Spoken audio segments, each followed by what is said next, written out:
one point, because he talked about the media whenever given the opportunity, he asked everybody in the crowd to hold up their smartphones. And everyone holds up their smartphones. He goes, you are the media. Before Elon Musk was saying you are the media, he got that from Andrew Breitbart. He said, you are, in your pocket right now, you have more video and editing and audio power than a television studio did 20 years ago. With your smartphone and with technology the way it is right now and the independence of voices breaking through the gatekeepers, this is how media changes. This last election proved that out. Trump beat Biden, and then he beat Kamala Harris, and then he beat the legacy media and made them irrelevant.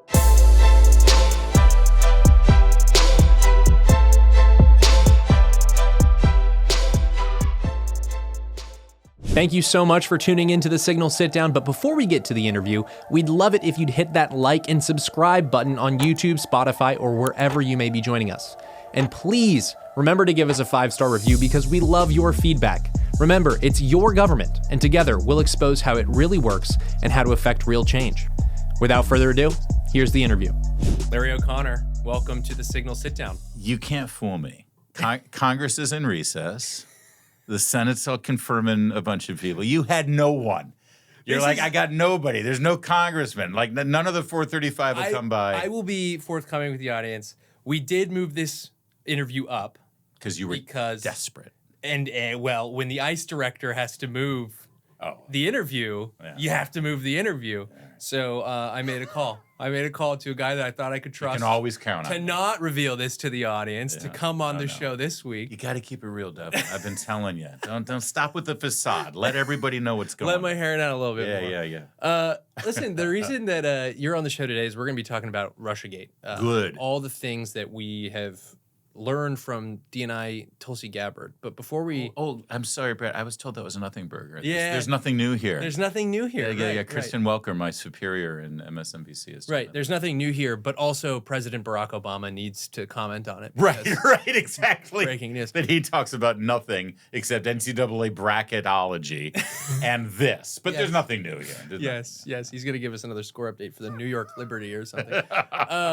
So I'm bothered that you know the name of the WNBA team. I know the names of the teams that have most recently hit Caitlin Clark in the face. Oh, all right. Well, that's fair. Well, that's most of them, right? At this point. Exactly. Yeah, exactly. So actually, this is the incentive structure now. Yeah. If they keep doing it, I will learn more WNBA teams. That's true. And people will pay more attention.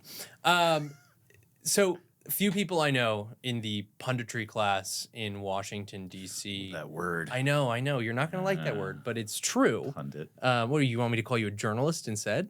I am an opinion journalist, actually. Opinion journalist. There is such a thing as an opinion journalist. I don't mind taking back journalism and making it our own. What we do is journalism, don't you think? Yeah, I mean, it's like... It also gives you a lot of First Amendment protections when you get sued. It's too. Like the anon. It's like the anon on Twitter. Yeah, that's true. The protections are sweet, but it's like the anon on Twitter saying, "Didn't you know the swastika was an ancient symbol of peace in India?" Right. You know, exactly. It's like that's my feeling of the label journalist. Which is like actually, at one point, Hunter S. Thompson was a journalist. That's right. All these greats, they were journalists.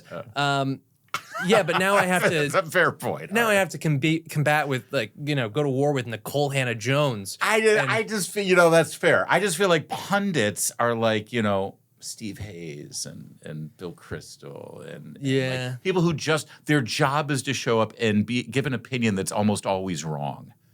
Right? And it's like, and at no point did the network say, maybe we should get some new pundits. Right. If we're asking people their opinion about things to inform our audience and they're consistently wrong, maybe we should find some of those guys who were right. Like Jennings. CNN had no idea. They thought they were hiring a never Trump Scott Jennings to just sort of come on there and just sort of do a Jonah Goldberg thing. And suddenly Jennings is like, actually, everything seems to be pretty good. In fact, you guys are the problem. And now they got a gold mine and they have no idea what to do with it. Yeah, it's like I could imagine sitting around one of those tables in the networks and being like, how many times can Kramer be wrong before he actually triggers an economic crisis? Right, exactly. But he still gets a gig. The guy makes, 7 figures for being wrong.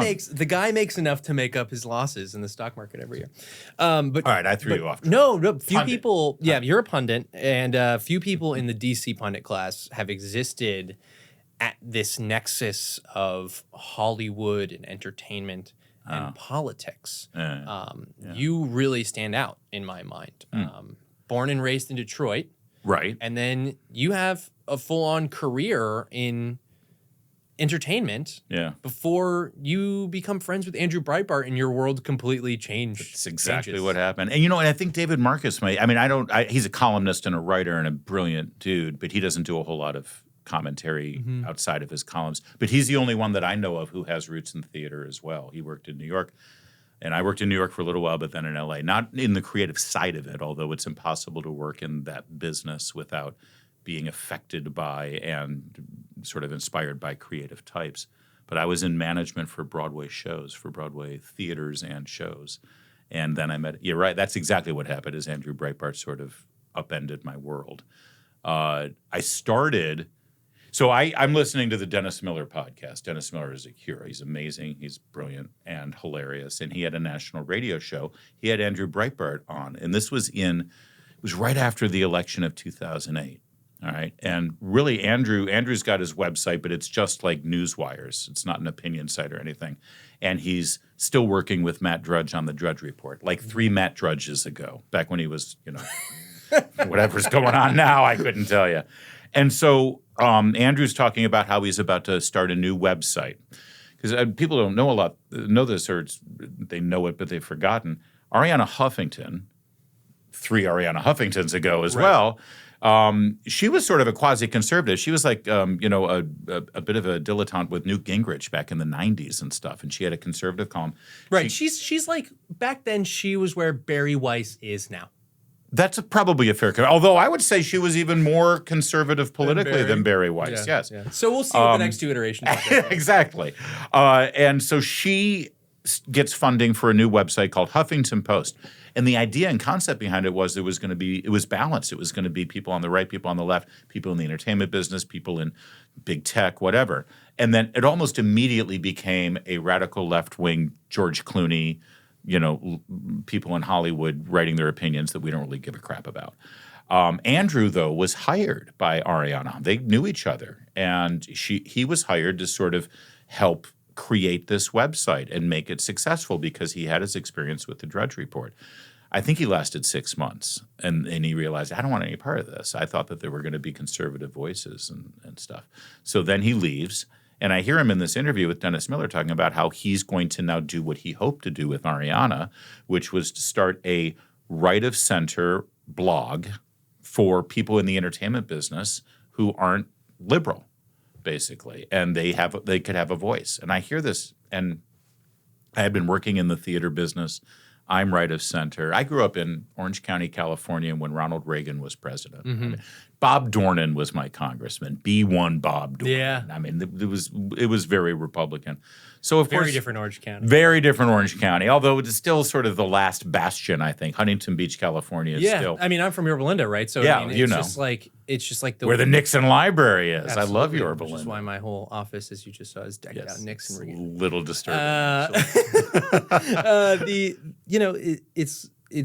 I've written a few pieces about Nixon himself, and just the kind of parallels with Nixon and Trump and Biden at the same time during the 2024 election, and reflecting on just how much Orange County has changed in my lifetime alone. It has. It's funny. I was just back there this weekend, and it's a little jarring about somebody changing. Yeah, I mean, you landed like LAX, and it's like, you're at a Cirque du Soleil. Yeah, pretty much. It's just disgusting and terrible. So I reach out to Andrew, and I say, listen, I know that you're looking at TV and film people because this is LA, but I work in theater. I had just finished being the manager of a major 2,000-seat touring house for Broadway musicals. That's really what I worked on mostly, but I had started I was an independent general manager and producer at that point. But I had a pretty good resume. I'd been working in the business for quite some time. I reached out to Andrew. I said, I know you're looking for TV and film people. I work in theater. I'm a conservative. Could I write for you too? And he immediately replied on an email and said, call me, gave me his number. We talked for about half an hour. And he wanted me to write 2 articles, one about a topic that I cared about, and then write an article about David Mamet. David Mamet had just recently come out. The article he wrote was, "I'm no longer a brain-dead liberal." Right. For the Village Voice, famous article. And so I wrote about that, and I wrote my own story that I wanted to write about, not about me, but about something going on in the news. And he said, "You're in. Come on." And on day one of what the website was called Big Hollywood. And then he rolled out Big Government, Big Journalism. And I started writing for all the sites in that first year. And then he hired me. And I was on his payroll, and my life has never been the same. So Big Hollywood. Yeah. This is like something that's totally memory hold in the conservative movement. But it was, like you Really look around, influential site. And you look around now and you talk about all these, Hollywood stars who are more willing to partner up with the MAGA movement, or like at least be perceived as MAGA adjacent. Yeah. You see the tech folks, Silicon Valley folks, a lot of folks whose house burned down in Malibu. They were suddenly like, hey, maybe this isn't such a bad idea, this whole conservative, responsible government thing. And that is, I think, really the benefit that these guys are coming over because of all the seeds that Andrew Breitbart planted back in the early or late, I guess, 2010, late 20, early 2010s. The Big Hollywood started January of 2009 before Obama was inaugurated. He was planting the seeds a little before that, I would say, in 2007, 2008 with some activism and some relationship building. But yeah, that was... But most of the people were under pseudonyms, right? Like your pseudonym... I was a pseudonym, was Stage Right. Yeah. And, I mean, first off, great pseudonym. Right? Yeah, that's a good one. It's low-hanging fruit. That's the best type. The best type of a pseudonym is a low-hanging fruit one. Yeah, and that was a good one. Why didn't I think of that? Yeah. A year later, I couldn't use it anymore because when he put me on payroll, he said, you can't be anonymous anymore. Right. It was tough. It was tough to make that choice. Yeah. Take us inside that choice. I mean, it's like now you've hitched your wagon, and you're going across the country, right? Yeah. Like next stop, Oregon or California. Yeah, and dysentery. Yeah. The Oregon Trail. It was, part of I'll be honest, part of it was cowardice because there were some people that I worked with and knew and who were friends where, you don't always talk about. Nowadays, nothing you do, you talk about nothing but politics. Back then, it wasn't as, paramount. And people in the business and in Southern California in particular at that time would be ostracized if they had wrong think about certain topics. It's actually gotten a little bit better, I think, because of what Andrew's been able to do and because of this part of the Trump movement this last time around in particular was a pop culture movement too. It was when football players started doing the Trump dance when they score a touchdown, when people, music stars and stand-up comedians, the stand-up comedians have led the way on this because they recognize that the path of the woke left is a path of censorship. And frankly, most importantly and most egregious to a comedian, it's not funny. If they're telling you what you're not allowed to make fun of, that's just the opposite of funny.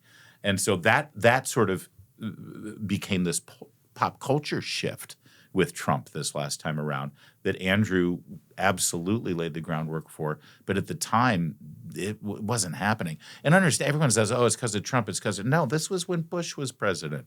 Right. If you said that you supported George W. Bush in the 2006, 2007, you were ostracized. There's something wrong with you.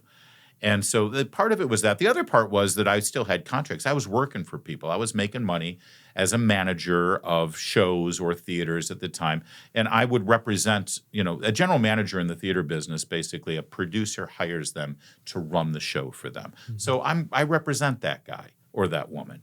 And if I'm an outspoken conservative political, pundit, working and writing for Andrew Breitbart, and at the same time I show up and I'm negotiating with a theatrical union or hiring an actor, that could endanger my relationship with the person who's hired me. And I was respectful of that. So I stayed anonymous until I couldn't anymore. And I just sort of had to make that decision. And I said, okay, well, I'm going to throw that life away for a while. I could always go back to it, maybe. But I'm going to try this thing out. Being a columnist and writer and editor, I did the video editing for Andrew. So all those big videos that Andrew was famous for all funneled through my department at what was called Breitbart TV at the time. Yeah. And then I started experimenting with this brand new technology, which was live streaming audio on the internet. Right. It was Really early stuff. And you're doing that, and you're doing traditional radio too. I mean, you kind of like make the decision to fully invest in this world, to take the stage right byline off and put the Larry O'Connor byline on. But I wasn't doing traditional radio because nobody knew who the hell I was, right? And so I was doing this live streaming thing, but doing the live streaming radio show got me on radio programs, or like traditional terrestrial radios. But it's like a very quick shift within months. Yeah, I'm now guest hosting for radio hosts because they liked what I was doing with Andrew, and Andrew loved the streaming show that I was doing. No video at the time, by the way. Nobody had that much broadband bandwidth at the time, so we were live streaming audio and then posting it as a podcast later. And like a really young upstart guy who I gave a break to in the early days was a frequent guest. His name was Ben Shapiro. Back when Ben was he was writing for Andrew and a lawyer. Orbit as well. He was a lawyer, and he would write stuff for Andrew. And we needed guests on my 2-hour nightly show, and I'm like, yeah, let's have Ben on. And I'm joking when I say but it's true. He did not do a whole lot of radio or podcasting up until that point. Right. But Ben is a dynamo, and everything that he's built I'm just saying it was fun to sort of say that he was one of the early guys. And anyway, that got me some radio opportunities because suddenly, because Andrew put it on the site and it streamed across all of his sites, it got a lot of attention. Mm-hmm. It was fun. And then by 2012, I actually got the job in D.C. So that's what the next transition is. You leave Los Angeles, you leave Sodom, and then you head for Gomorrah? Pretty much. With way homelier people, by the way, present company excluded. But it's like it's just as, Old Testament sinful, but it's just not as glamorous. It's just humid, It's like you think of hell as like a dry place, and some, in some places it's super dry, in other places it's suffocatingly humid, and that's a good description of DC, especially this time of year. But the food is mediocre, so that makes it pleasant. The Mexican food is just as good. No, it's our biggest. Actually, whenever you meet a Californian in Washington D.C., you usually bond over how crappy the Mexican food is around here. I know. But I married an Oklahoma girl, and they think Tex-Mex is actual Mexican food. See, would you help me convince them? I don't want to get canceled. You people have no idea. Tex-Mex is not real Mexican. Listen, I'm afraid of the Texans. I have a lot of resentment for Texans. Really? Harbor in my heart. Yeah. Boots with suits. Stop it. That's fair. Tex-Mex, no. Tex-Mex is great. It's not Mexican food. It's not Mexican. It's its own thing. Yeah. Let me take you to Santa Ana. And that's right. Right off Main Street in Santa Ana, you get off the 5 and you are in that's Mexico. Right. That's Mexico. And it's like, take $5. That's all you're gonna need, the wadded up $5 bill in your pocket, and you'll get a great big old Mexican food, plate of Mexican food, and it will be authentic and it will be delicious, and they need to get out of our country. Exactly. Once they're here legally. Yeah. And then when I just said I was in Southern California, we got off at LAX, and for some reason they shut down La Cienega, so I couldn't get to the 105. So I had to drive through Inglewood to get to because I had to go to the 105 first to drop off my son, and then I hopped on the 5 to get down to the 55 to the 73 to Corona Del Mar. Yeah. See, this is the perfect LA conversation. This is the Fred Armisen, the 5 to the 105. I love that skit. So anyway, we're driving through Inglewood, and we're like on a side street in a neighborhood, and there's a food truck there. And I kid you, they have all these like digital displays, and on a food truck at 11 p.m. on the sidewalk in Inglewood, it says "Best Tacos in Southern California." And I said to my wife, I bet you that's true. Yeah, you had like a Buddy the Elf moment where you're like, wow, let's go. World's best cup of coffee. Congratulations, everybody. You did it. It probably was true. It probably was. Yeah. So that's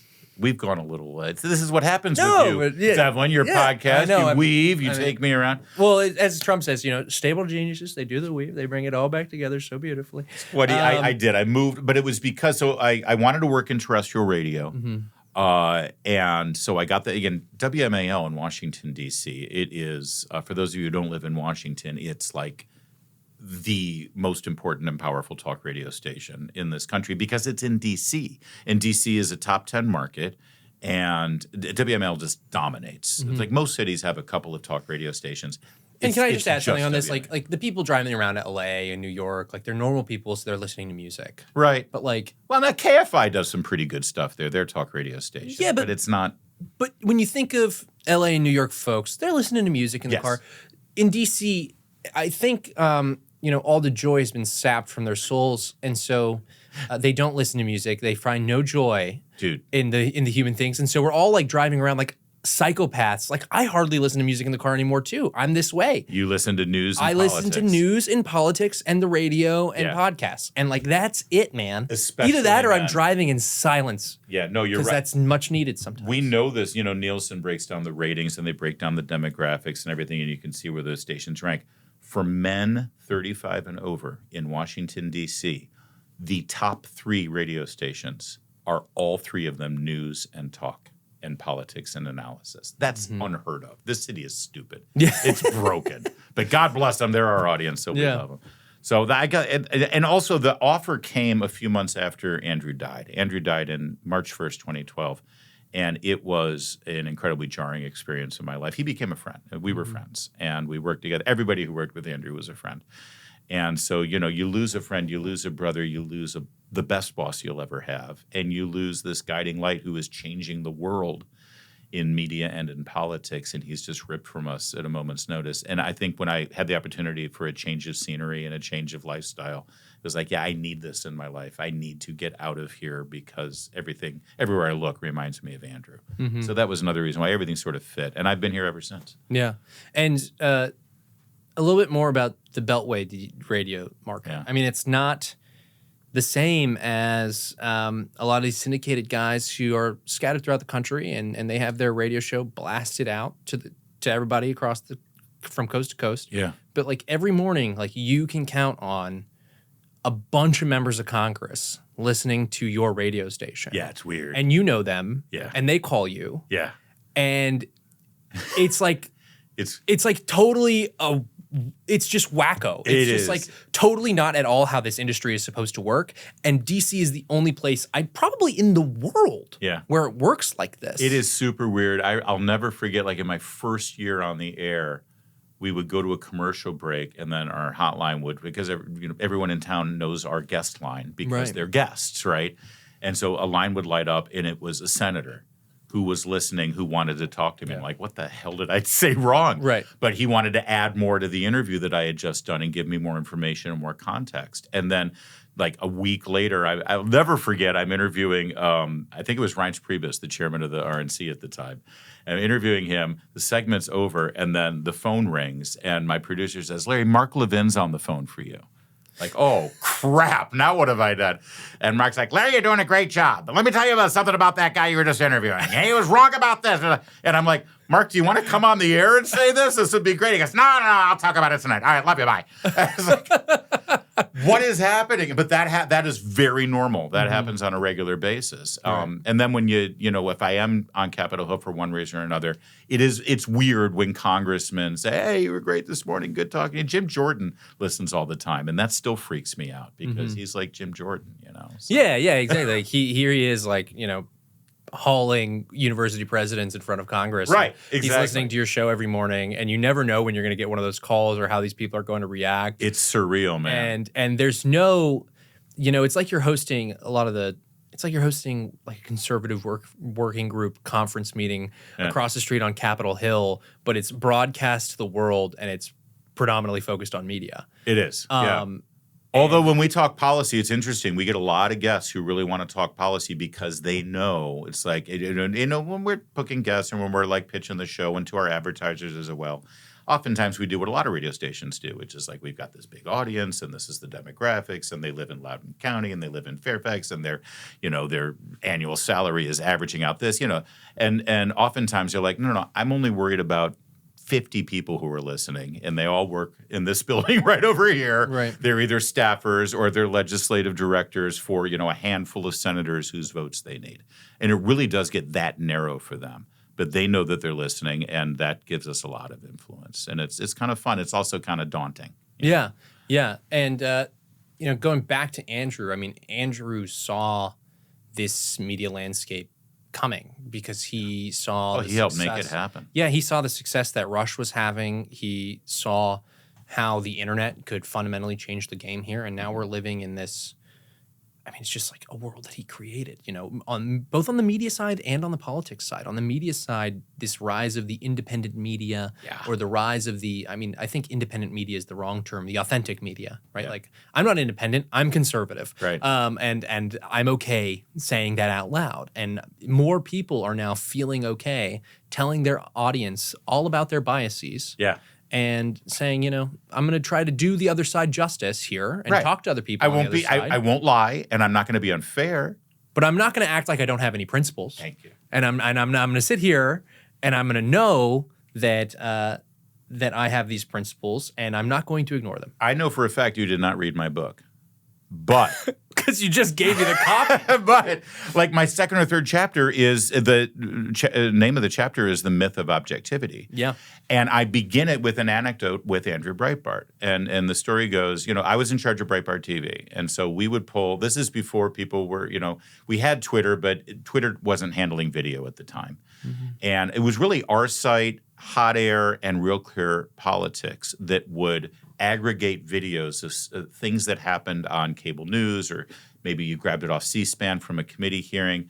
Grab the video, arduous process back then too, by the way. We didn't have a whole ton of tools. This is 2009, 2010. You post the video. Basically, Breitbart TV was like an aggregated YouTube for conservative viewers who wanted to see videos that would appeal to the conservative viewer focused on politics, right? So my job was to pull all those videos. And a lot of what I would pull would be Keith Olbermann being an asshole on, can I say that? Yeah, you're fine. We won't, being an ass on MSNBC, or back when he had a job on MSNBC, and saying horrible things. And Reverend Al Sharpton, when he started his show, and the famous video of him fighting with the teleprompter, Resist We Much, that was me. I pulled that video. I posted it. It's like, that's what I would do. And Andrew called me one time, and he's like, you know, and it's like, it's always great with Andrew, right? But usually he would text, or usually he would AOL aim you, instant message you on AOL. But when he calls, it's like, okay, something's up. Hey, what's up? He's like, you know, I've been watching the site, and, you know, traffic's good, but if you notice, you know, your videos are all kind of the same. And I'm like, what do you mean? And he's like, hey, you're just focusing on MSNBC and the stuff. I was like, yeah, because they're, you know, crazy liberals, and they're saying horrible things and funny things. And, you know, he's like, yeah, but they're not the problem. I'm like, what do you mean they're not the problem? He's like, no, we know who they are, and they tell us who they are, and they're not trying to be anything else. Rachel Maddow is not the problem. Anderson Cooper is the problem. Mm-hmm. Everyone at CNN. In fact, Andrew saw CNN for what it was before the world saw CNN. Back then, CNN still pretended, and most people thought CNN was just the news, the most trusted name in news. He's like, no. They pretend to be objective. They pretend that they don't have an opinion. They pretend like they're bipartisan or nonpartisan, that they're just looking for the facts. But you can see that they're not. They're the problem. It's this myth of objectivity that they end up using as a camouflage. This whole idea that journalism is supposed to be objective, that's actually a relatively new phenomenon in the journalism business. Back in the 19th century, we all knew that you had your conservative, you had your Republican newspaper, you had your Whig newspaper, you had your Democrat newspaper. Well, this is why I went back to, like, right in the beginning of our conversation when I called you a pundit, and you were like, I'm an opinion journalist. That's right. This is why I hate the label journalist, and I tell this to a lot of young journalists that I lecture to, or young operators, is that, like, the professionalization of the journalism industry is a complete and total myth. Yes. And the faster that myth dies, I think the better off, one, we all will be as citizens. Two, we all will be as people working in politics and in journalism, whatever remains of journalism. And three, like, it leaves you with a healthier country, because everyone now understands where everybody's priorities lie, where everybody's opinions are, and it's inviting them to a higher political conversation. That's right. Like all the pamphlets in the Revolutionary era, Common Sense, the Federalist Papers. Dude, are you sure you didn't read my book?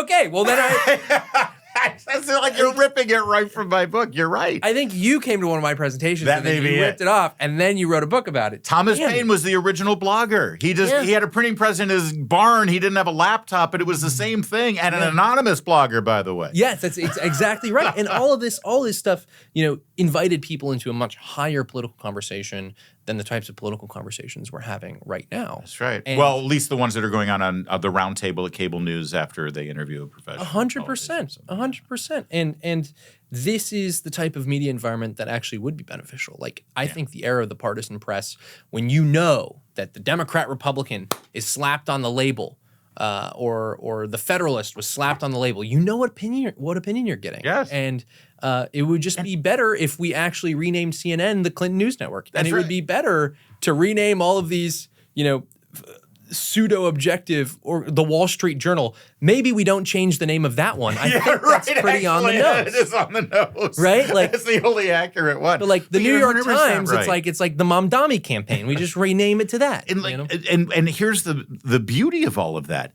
It actually respects the viewer and the reader 1,000 times more than this performance art that they're putting on there. Because if you tell the reader, or you're telling your viewer or your listener where you stand and what your opinion is, but at the same time, here I'm going to deliver what's going on and I'll give you my opinion, but I respect you and your opinion enough to know that you can get this exact same story delivered with a different opinion somewhere else, and ultimately you're going to be able to work it out yourself. I respect your intelligence to be able to come up with it. And that's what Andrew wanted. That was his vision. Yeah. Yes, we're conservative. The New York Times is more liberal than we are conservative, but they pretend to be objective. And that's the original sin of where we are in journalism today. And that's so all of these like opinion-based podcasts and live streams and all of these shows that are, as he put it and I wrote about it in the book, citizen journalists. He was at a Tea Party rally in 2010 in Washington, D.C., and at one point, because he talked about the media whenever given the opportunity, he asked everybody in the crowd to hold up their smartphones. And everybody, it's a great moment. The video's out there. You should see it. It's a beautiful thing. And everyone holds up their smartphones. He goes, "You are the media." Before Elon Musk was saying you are the media, he got that from Andrew Breitbart. He said, "You are, in your pocket right now, you have more video and editing and audio power than a television studio did 20 years ago. And you are seeing what's going on with your smartphone and with technology the way it is right now and the independence of voices breaking through the gatekeepers. This is how media changes." And I think that this last election, that's why I wrote about it in this book, this last election proved that out. Trump beat Biden, and then he beat Kamala Harris, and then he beat the legacy media and made them irrelevant. He did 60 minutes. You have to go on 60 Minutes. Donald Trump says, "No, you're liars. I'm not going on 60 Minutes." And it's funny. In fact, let me talk about this real fast. Sorry, because I'm like, you have an agenda here. I don't have an agenda. Mr. Devlin, and I'm taking you all off it. Think about what Trump did in this election with regard to the media. The 60 Minutes story is my favorite part of it. And beyond the fact that he got a $30 million settlement from them to build his library is going to be so amazing with all this money. They had a 40-minute interview with Kamala Harris, and they edited it down to 20 minutes. And they refused to tell the American people what was in the missing 20 minutes. They wouldn't show it to them. They wouldn't give them the transcript, nothing. You don't need to know. We're 60 Minutes. We'll tell you what you need to know. So half of that conversation got scrapped. And when pressed on it and pushed on it, they said, well, listen, it's a 40-minute conversation. We're a 1-hour news show. We got to edit it down because the American people have a short attention span. So we condense it for them so that they can see what's really important. Or you need to get to commercial break. Or maybe you need to get to the commercial break. In the era of YouTube, there's no excuse. Exactly. So Trump says, screw you. That's not the reason. It's because you're lying. I'm not going to go on 60 Minutes. So what does he do instead? He does Joe Rogan for a 3-hour sit-down, and it blows up, right? A 3-hour sit-down. 60 Minutes claims they're editing this down because of America's short attention span. It's always your fault. It's always the viewer fault. You're too stupid to see all 40 minutes of Kamala Harris's word salad. So we're going to edit it down because you have a short attention span. Meanwhile, Joe Rogan is making more money than anybody on 60 Minutes, and he's sitting there for 3 hours, and everybody watched all 3 freaking hours of it. Don't tell me I have a short attention span. We'll watch 3 hours of an important and interesting conversation. If they're not watching 60 Minutes, because it's not because they don't have a short attention span, it's because they suck. Right. And it's because the product sucks. Yeah. And it's the perfect example of what the media does. The product of 60 Minutes is a small cohort of boomer journalists acting surprised at the world that their generation wrought. Right. That's what it is. That's a great way to put it. Leslie Stahl, all these people. The tone in her voice. And apparently, What? Apparently, people then click on a link and they can get the story right there. Yeah. Can you believe what's happening in Aurora, Colorado? Right. MS-13 is taking over full-on apartment building. Yeah, Leslie, we do. We believe it. We actually knew that 6 months ago. Been talking about it for a year, and so yeah, no, it's this classic. And these journalists think they're letting their hair down as they do it. They're like, these are the human interest stories. Right. These are the undercovered stories that I'd like to get full feature treatment to. And it's just a small cohort of legacy boomer journalists discovering the world that they've created. But the mob here in this town, the media mob, they revere it, or they used to. I think that it's been so tarnished now and damaged that it is a bit of a punchline. But it was so revered and held up as the crown jewel of American journalism, and it was all a fraud. Right. All a fraud of their own making. They made it into a fraud, and Trump exposed that, and that's why the third victory was over the media in this last election. You're clearly very optimistic about this new age of independent media, or if it's allowed to stay independent, authentic media. Yeah, if it's allowed to stay independent. But Andrew, I think YouTube coming back off of their censorship regime is a huge part of this too, and that also has a lot to do with Trump. As long as that stays, as long as we are still free to express our opinions and say, hey, maybe masks aren't the best thing when there's a pandemic and stuff like that, because the stuff that was being censored in 2019 through 22 was pretty atrocious, but now it seems to be free again. And by the way, they're making real good money. Everybody's doing well now that actually free speech is free. Yeah, and I think one of the reason that Andrew is such a legend is because he could see things coming that the rest of us couldn't. Right. I mean, what do you think Andrew would think about this media environment? Would he be optimistic about it? Would he think that what skeletons are in the closet that we just haven't found yet as we kind of enter into this new media environment? He was always great at identifying the threats. Oh, yeah. He knew it going in. And no, he would be thrilled. And a lot of people are like, what would Andrew think of Donald Trump? Which is kind of a boring question, actually. And by the way, anybody who tells you what Andrew would think about anything in politics or media, they're just guessing, because Andrew was incredibly unpredictable too. He really was. But and there's this clip that flies around when Trump was flirting with running in 2012. There's a clip of Andrew saying that Trump wasn't a conservative, and so everybody holds that up, saying "aha, aha." Also, by the way, in that interview, Andrew says Trump knows pop culture, Trump knows the media, and that's going to be a huge advantage for him. I'm paraphrasing, but he isolated that part of who Trump was back in 2012 when it was rumored that he might run. But by the way, when Andrew said he's not a conservative back in 2012, I don't think Trump was very conservative, to tell you the truth. We only had the data going that we would that we had. Yeah, well, that second Obama term was pretty radicalizing. Right. Hey, for all of us. Yeah. I don't know. I assume that Andrew would support Trump. I do, but I don't know that for sure. What I know for sure is that he would be positively orgasmic over how Trump has gone after the media.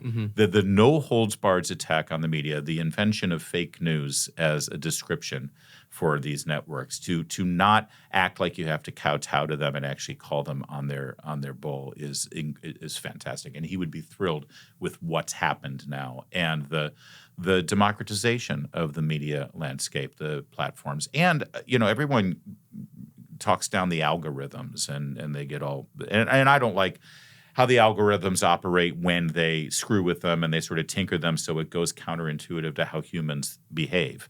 But I love the fact that I can, find a new podcast on YouTube or a new streamer on YouTube and I like it, and then suddenly I start getting suggestions for similar content. That is great, and it helps buoy some of the smaller voices and channels that never would have gotten an opportunity or attention. So many people find my show on Town Hall because they're watching Megyn Kelly or they're watching Ben Shapiro or Matt Walsh, and suddenly I pop up as an alternative for them or as a suggested piece of content. That gives opportunities for smaller voices and independent voices, like you said, to be right side by side with a Megyn Kelly or with a Tucker Carlson. And that's what Andrew wanted. Andrew wanted to be able to give all of these people who were just starting out or have an opinion and have a voice that are worthy of being heard the opportunity to be heard. You said it. I mean, Andrew saw Trump or a Trump-like figure coming a mile away, right? With this whole confluence of media, politics, Hollywood, etc. Oh, yeah. And these forces kind of converge with Trump and propel him to the presidency in 2016. And there are always, equal but opposite forces, these forces on the left in media, in culture, in politics, at the same time operating to create a hoax in the Russia hoax that... It's like Wag the Dog, right? Yeah, they scripted it just like De Niro in that movie.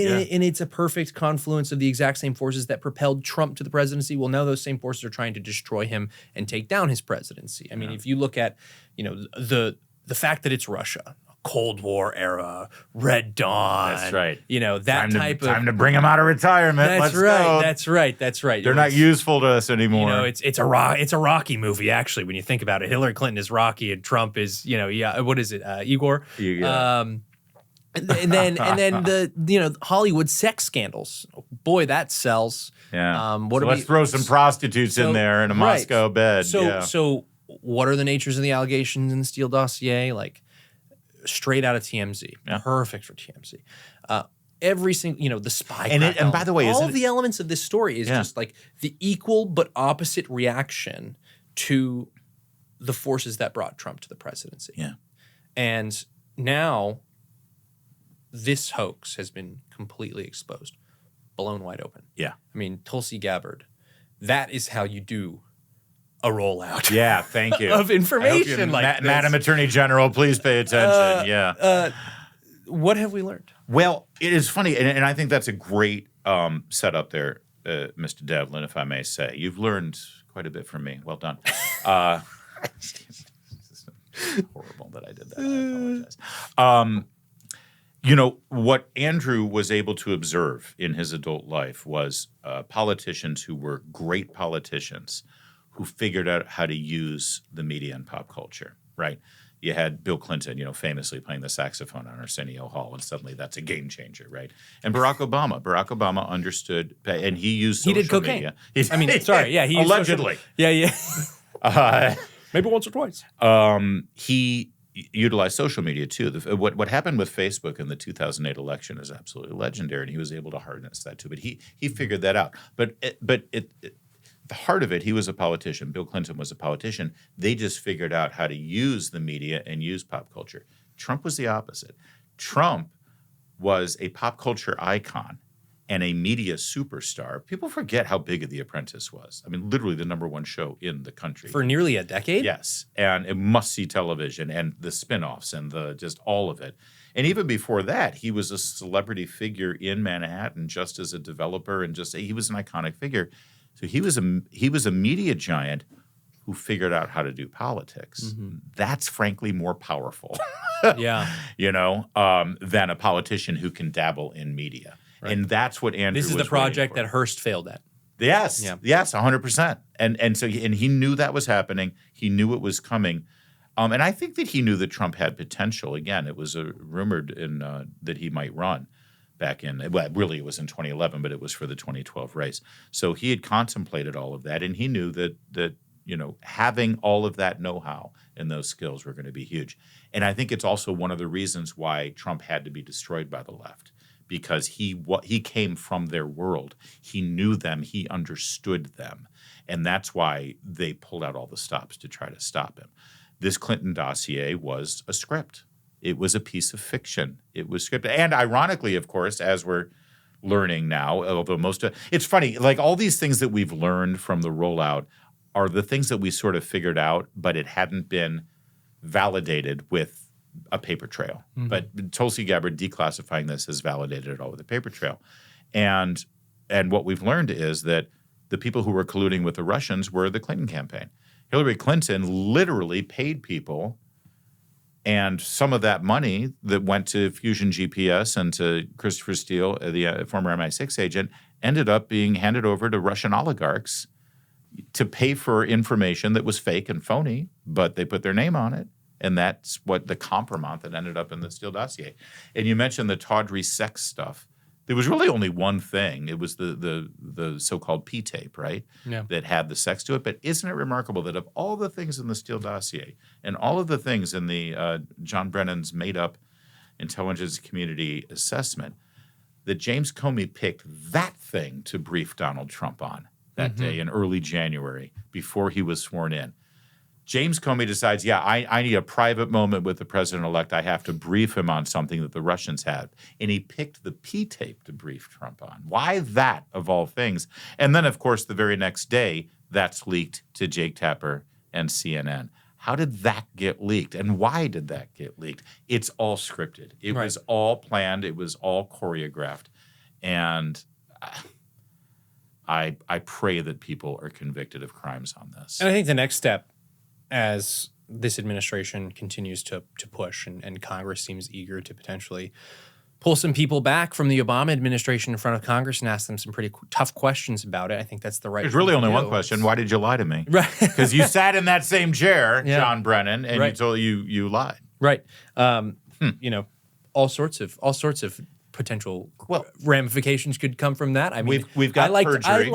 I liked the Shady Bunch meme that President Trump posted on Truth Social with all these people in orange jumpsuits. I think they look really good in orange. They would look box. Great. They would look great on my set too. Your orange is stunning. Yeah, I'm glad my book is within the hue. Yeah, no. Have I mentioned my book yet? Yeah, I think you've mentioned it once or twice. Yeah, you've mentioned how you wrote my book. Exactly. So this is all super interesting to me though, because when we this whole thing, Crossfire Hurricane, starts off with George Papadopoulos talking to an Australian diplomat, revealing some information. Of course, who does that Australian diplomat end up being?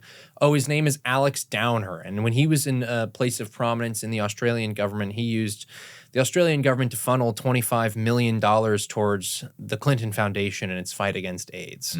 Then, of course, you have the Steele dossier and all of the improper tomfoolery with that. Then you have the FISA court and using these completely fabricated stories against President Donald Trump to justify spying on his campaign. And I remember back when he was saying that they spied on his campaign in early 2017, we all were kind of maybe he's maybe he's a little in front of his skis, but I get the point, right? I see where he's driving at. No, completely right, completely vindicated in that. Put another coin in the jar of Trump is right. You know, they're still saying that was a lie. He tweeted out, just found out that Obama wiretapped Trump Tower. Unbelievable, worse than Watergate. And they're saying, well, technically Obama didn't wiretap Trump Tower. Are you kidding me? Technically, Nixon didn't break into the Watergate, Thank too. You. You know? Yeah. Another FBI, CIA operation trying to take out a great president, but that's maybe a topic for another episode. But no, you're right. The whole it was all rolled out. It was all rolled out. It was all fake. And at the same time, the intelligence community is saying that the Russians are not interfering in the United States election in the ways that at least the Democratic apparatus, the deep state, were saying that they could. Right. Cyber means, I don't exactly know what the interpretation of that is in all these documents, but cyber means to me doesn't just mean hacking voting machines. Right. It means, digital ad campaigns or whatever kind of digital campaigns that they were doing, that it was having a negligible effect on the election. It wasn't changing anything. They were not the people making sure that Trump was having all this momentum in 2016. Of course not. Of course not. And that stays consistent, even as Peter Strzok and all these people are going forward with spying on the Trump campaign. Yeah. And we get to December, now that we've learned this from Tulsi Gabbard, December 8th, after the election, Trump has won. Wait, can I pause you for a quick second? Because I was just talking to Sean Spicer the other day about this. And he said, they actually called it, the FBI and one other agency, pre-election day, called Spicer in to have a meeting, and a couple of other people from the Trump campaign saying, listen, we have verified the Russians have no ability to affect the outcome of the election with all this cyber activity, and we need you guys to say that publicly, because at the time they were afraid that Trump was going to undermine the results of the election when he lost. Remember, the whole narrative was that Trump would not accept the results of the election. That was even a question in the debate. Will you accept the results of the election? Because they were sure he was going to lose. So they bring Sean Spicer in and some other people from the campaign, and they try to have them publicly say that we agree, we know for sure the Russians can't tamper with this, so there's not going to be anything. And suddenly, so go ahead. So knowing that, then Trump wins, and then we get to our December meeting. December 8th, the intelligence community is then going to bring another report to the president on how the Russians did not impact the outcome of this election. Right. A presidential daily brief, by the way, that Donald Trump would have received because he was now the president-elect. That's a key fact here because they scrapped it. They pulled it before the president could get briefed. So Trump was never privy to that conclusion. And so now these questions are, who is the intelligence community officer that pulled it? Did that intelligence community officer receive directives prior to the December 8th? What type of directives were that? And then on December 8th and 9th, there's this meeting. Right. High-ranking Obama officials, high-level intelligence community members that says they are actually to, as the documents say, per the president's request, Obama directed them. Investigate what's going on, how Russia actually influenced this election. That's critical. Obama directed them to find intelligence to support the conclusion that Obama had reached. That's not how intelligence works. You're supposed to look at the intelligence and then reach a conclusion or the best conclusion you can reach based on the intelligence you have. This was opposite. This was, we know what happened. Russia helped Trump, and they did it because they liked Trump and they wanted Trump to win. So now find the intelligence to back that up. And the three pieces of evidence that they found, setting aside the Steele dossier, which they all knew was garbage at the time. Brennan briefed. They couldn't have not known it's garbage. What do you mean they couldn't have known? They had to have known. Yes. They had to have known they it was 100% garbage did. because this was a Clinton campaign product. And Brennan knew that. Clinton Brennan briefed was Obama on it. Yes, exactly. And in fact, interesting, Brennan knew that the Steele dossier was a product of the Clinton campaign and knew that it was garbage. And he knew that he's the CIA director. So how does he know what the Clinton campaign's doing? They're not supposed to spy domestically. Well, he didn't. He knew it from foreign sources. He knew it from foreigners knew that Clinton was doing this. Right. So the CIA knows that this thing is out there. They know that the Russians expect this to actually quite possibly be effective based on his work. He briefs Obama about it. He briefs other intelligence community agencies about it. Guess who he never briefed about it? Trump. The Trump campaign. Right. The CIA knows that there is this nefarious false thing going on that involves foreign entities to affect the election and to harm the Trump campaign, but they never let the Trump campaign know that it's happening. Yeah. Isn't that odd? It's odd. and doesn't that seem wrong? And it's wild to think about that because I think, and you know more about this than I do, but in situations like that, typically you want to find at least the people that you know are on side and say, like, we don't know exactly who's involved in this thing. Right. We need to make we basically you want to turn someone in that apparatus into an asset for you to extract more information if this thing is true. But they didn't do that because they know it's fake. It was going to be a waste of their time. That's right. And they don't want to. Should and the last thing that they want to do is sick dogs in the Trump camp on the Trump campaign. And everybody looks around at each other and goes, "Oh, all of this is bullcrap." But if they were not political, and if they really were doing all the things that they said they were doing, it was we were just, honoring our oath to the Constitution and doing our best job to protect our nation. The CIA. Then, if that were the case, they would have alerted the Trump campaign, and they say, "Listen, be on the heads up for this because there's some dirty tricks going on, and it involves Russians, and you should know about that because that's what you expect them to do." But they didn't. So Obama directs them to do that. They work at lightning speed. The intelligence community never comes up with an assessment of something this big in 3 weeks, but they cobbled it together. The evidence outside the Steele dossier was not reliable, and the career professionals in the intelligence community said that it's not reliable.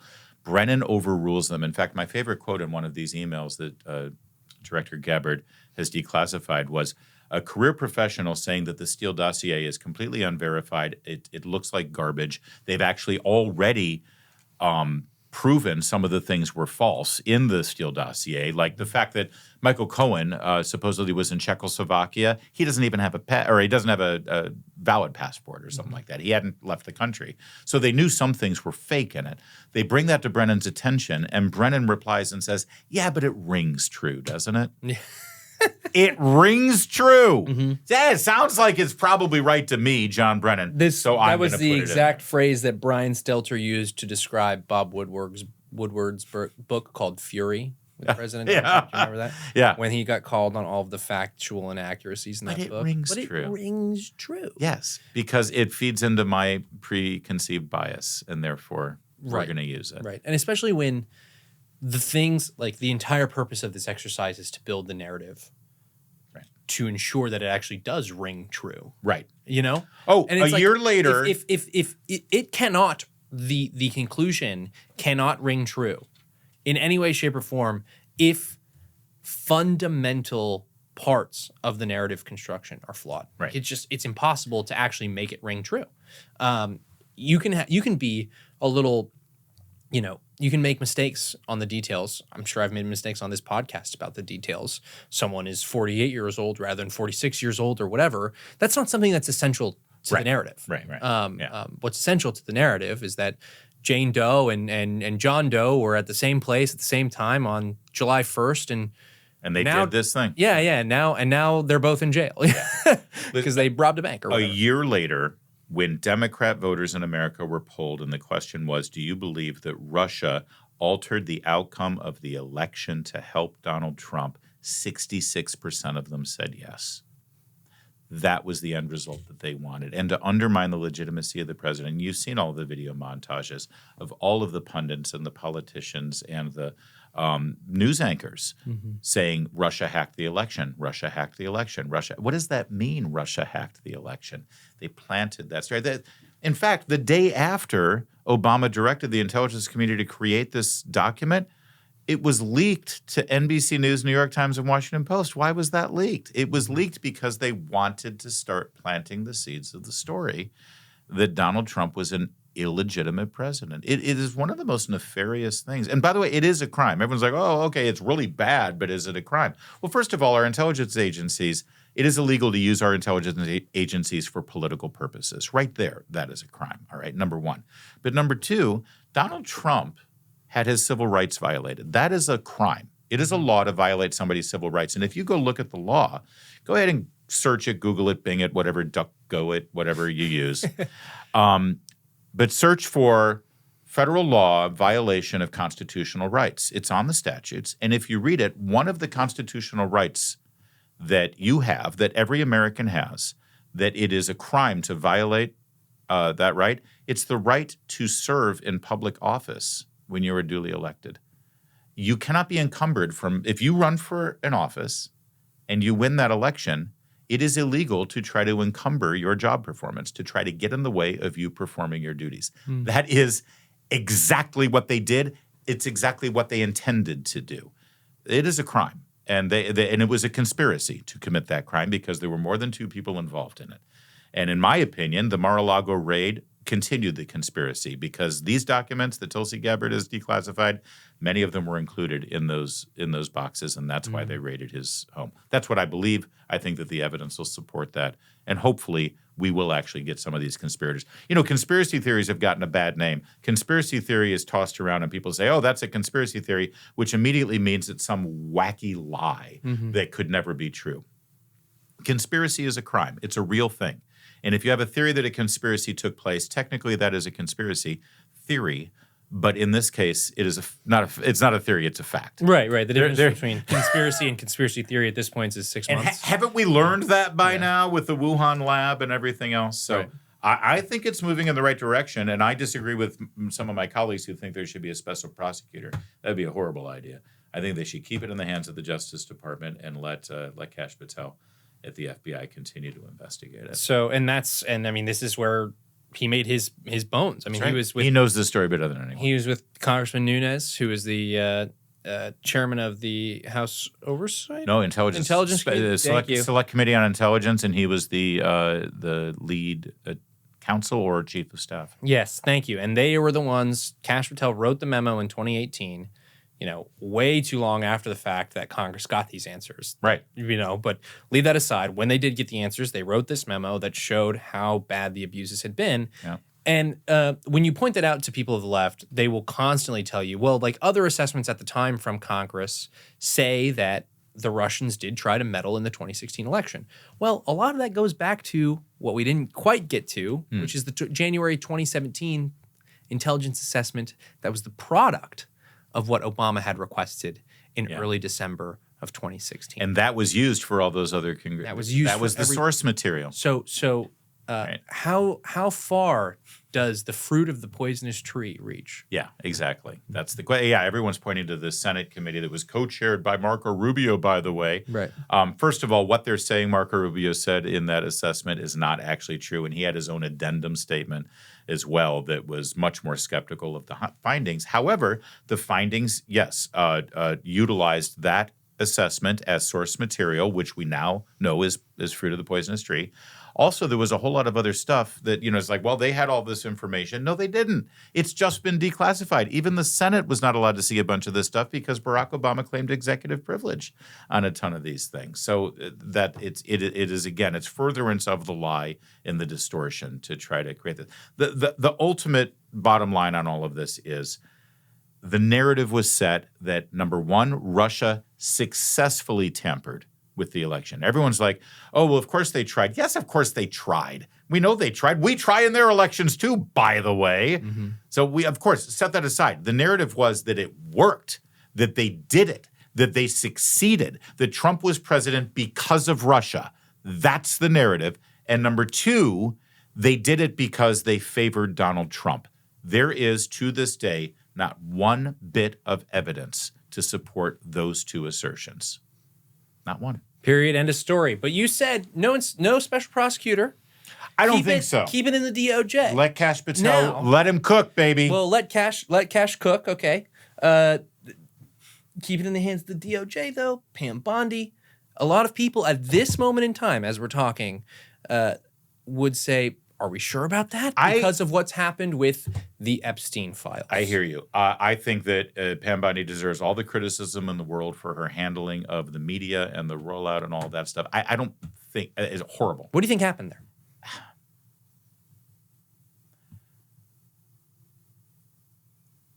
I don't know, because it doesn't make any sense. Because I would say, well, maybe Pam Bondi decided to just extend herself, and she loved being on Fox News so much that she decided to say something that she had that she didn't really have. But I'm sorry, it can't be that bad. It can't be true. I don't know.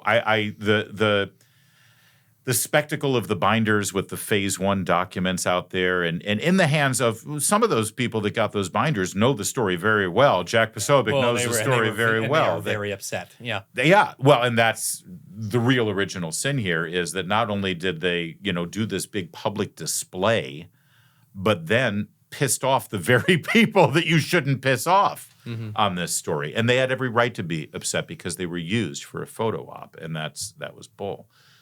But I think another part of the problem, I don't know the extent of the Epstein story. Not a lot of people do know the extent of the Epstein story in terms of the legality of it. You got a lot of competing interests going on here right now that all Americans should care about. First and foremost, we should all care that young girls were harmed and abused and exploited, and their lives were destroyed by evil individuals here. And sadly, I think oftentimes when we talk about Epstein, we lose sight of that. That's part of the reason why I didn't like the spectacle of the binders, because you had these people who were smiling and yucking it up for the cameras. And I'm like, right. If what's in those... If Mitt Romney can't get away with saying binders full of women that he hired, you probably shouldn't be doing that. Because if what was in the binders was what we all thought was in the binders, it's a horror story. And it's nothing to be excited about, right? Yeah.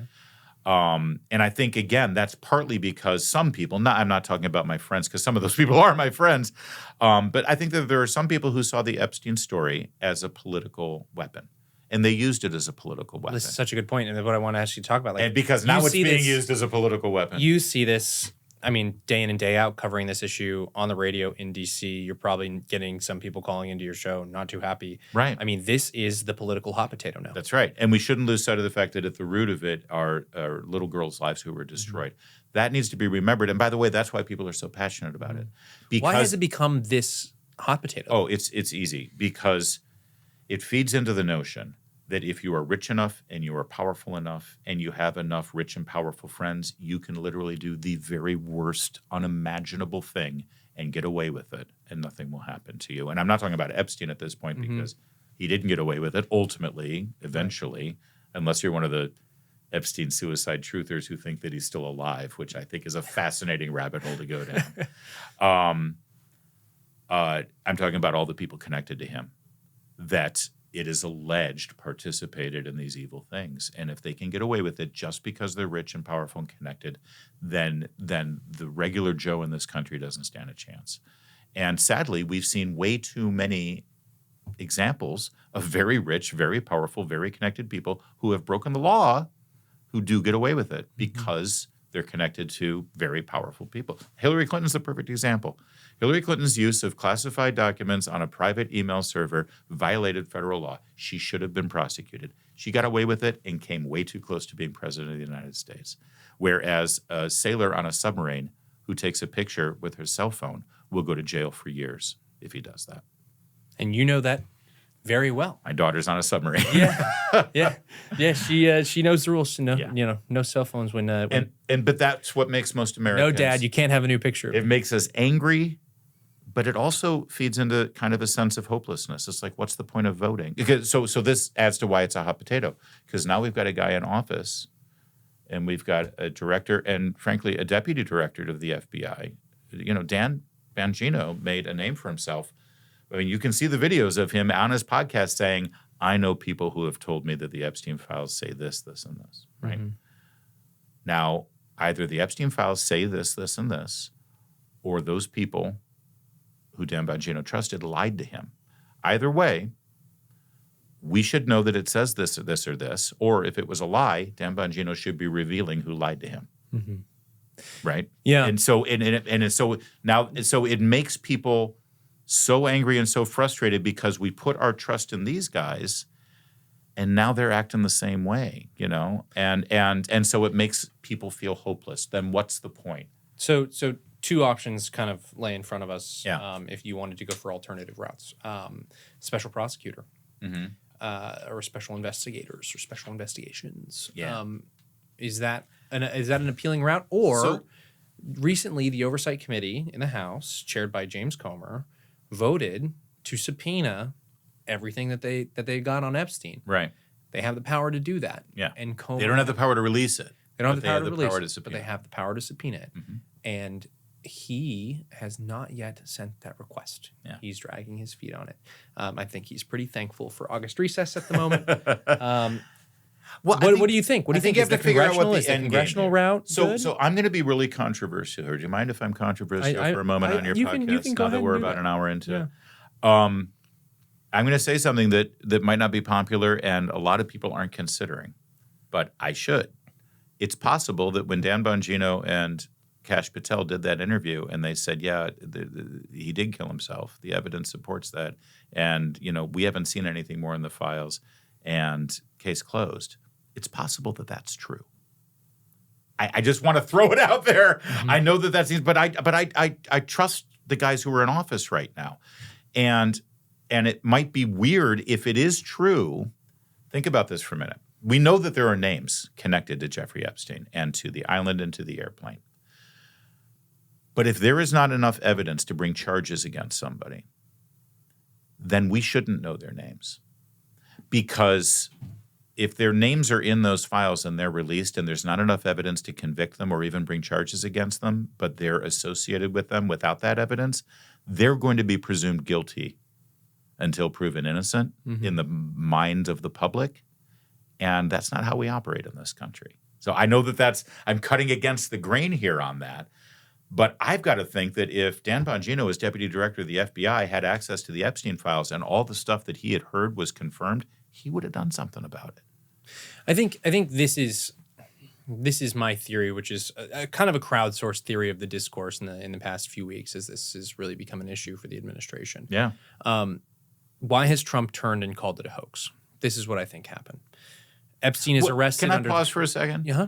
Has he said the whole thing is a hoax? I think the hoax was that Epstein didn't kill himself. When he said it's a hoax, I thought he was talking about the suicide. I have no idea what he's talking about. Oh, right. That's fair too. That's fair too. All right. Sorry for interrupting. I really have no idea. But I just didn't think he was talking about the whole narrative was a hoax. Maybe not. Yeah. I'm open question on what he thinks is a hoax and what he does not think. All right.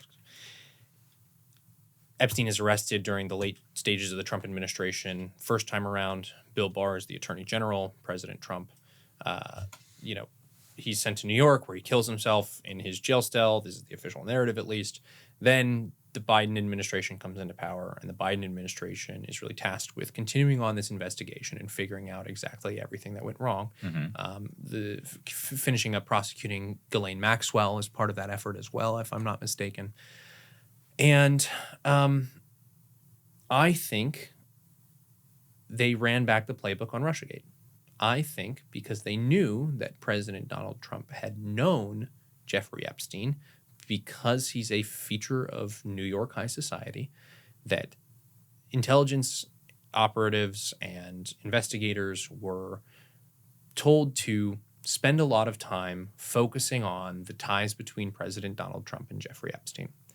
And so with these volumes of research that have been conducted, a lot of those pages reference President Donald Trump. Right. And the intention of those pages is to do exactly what you just said, which is to, if they ever push for a full transparency and it gets out there in the open, Trump goes down with everybody else. Trump will be presumed guilty, even though there is not enough there at all to press any charges. And that's why I think he's starting to say that it's a hoax. And the extent to which he thinks it's a hoax, I'm not sure. But I think that is part of the reason, is that he is signaling that this investigation into Jeffrey Epstein, when we should have been more concerned about the Wexner connections and about what money, why was he getting hundreds of millions of dollars for accounting, for helping out with their accounting. Right. Where, not only the people who flew on the airplane, all these people he took vacations with, et cetera, et cetera, et cetera, it just goes down the list. Why was he hired at every juncture by financial firms when he had none of the requisite experience to do any of the jobs that he ever did? Yeah. Why? Yeah. What's a good theory. What's with this sweetheart deal? And I think they left a lot of meat on the bone for this Trump administration to investigate if they wanted to. And so I don't understand why the July 7th memo closed certain avenues off for us to continue investigating.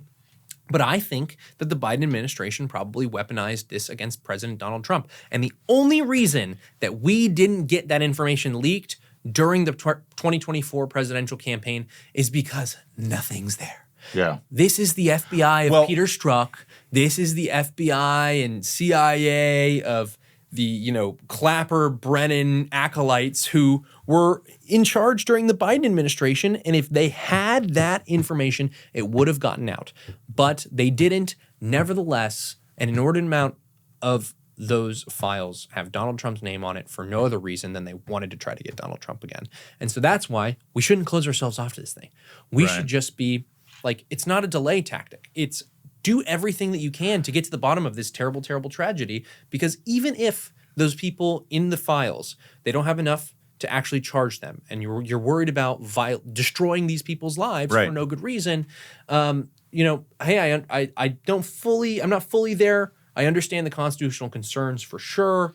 If there's no information to charge these people, there's still too many questions left unanswered where you should be good enough at politics to investigate and then accurately and properly communicate that to the American people in such a way that doesn't destroy these people's lives. So let me float this out, because I think it's untenable to bring in a special prosecutor because the DOJ has already said, case closed, there's no crime. So that puts them in a tough position. Why are you hiring a special prosecutor at the DOJ? And by the way, let's say Larry O'Connor's name is in the Epstein files. It's not in the Epstein files. Let's say my name is in there, and a special prosecutor is now brought in, And he finds my name in there, and he thinks there's enough evidence to bring charges against me, and so he gets a grand jury to indict me.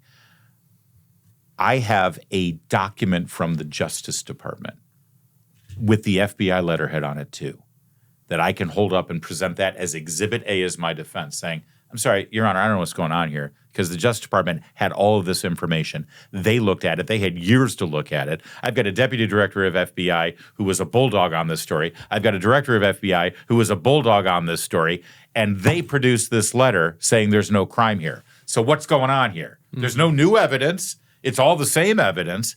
So it's really hard to now justify bringing a special prosecutor, right, given the fact that the DOJ has just said we don't see any crimes that we can bring, any charges. That's number one. What about this? What about this idea? We're just spitballing here. Although I've mentioned this earlier. What if we do with the Epstein data? Because there's a ton of data now. Everyone knows that there's documents, there's names, there's all this stuff. And we're now having to trust the FBI and the DOJ that, yes, all that information is there, all that evidence, but none of it leads to a crime. What if we do with all that data what Elon Musk did with the Twitter files? And we find, it could even be the same guys, Matt Taibbi, Michael Schellenberger, and Barry Weiss. But we find someone who the American people would trust if they got the clearances, if they went through all that data, told us, broke it down, explained what it was, redact names that need to be redacted, but at least be as transparent as possible to give the American people the narrative of what these files say, what we know, and why charges weren't brought. But something, we need something to regain trust in this entire escapade.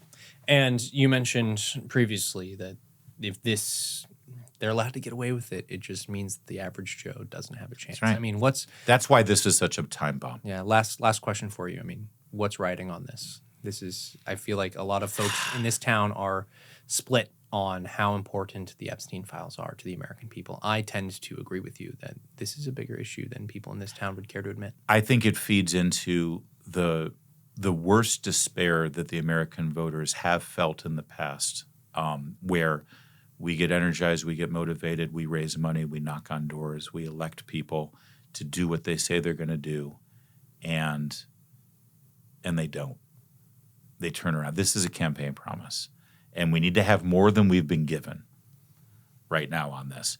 It feeds into that despair. It also feeds into the despair at the same time that the rich and powerful get away with the worst, but the government's going to come down on me if I get $10 wrong on my taxes. And it's that unfairness aspect of it that the little guy always gets beaten down on, and the powerful people can do this horrible thing. Screw this place. That sadly, it feeds into that, which is actually probably the most destructive thing that a constitutional republic that utilizes democracy to choose our representatives can ever endure.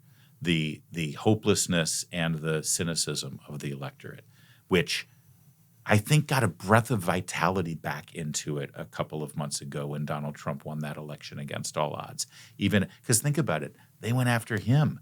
Donald Trump always said, if they can come after me and do this to me, think about what they can do to you. Well, that's what we're all feeling right now with the Epstein story. And that's why, again, I'm not saying that they're there in terms of criminal charges, but we need to know why. And we need more than what they've given us.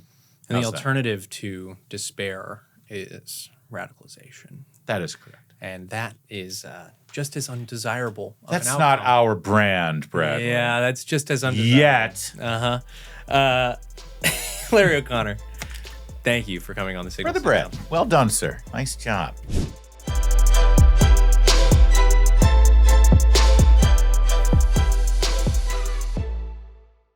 Thank you so much for tuning into the Signal Sitdown.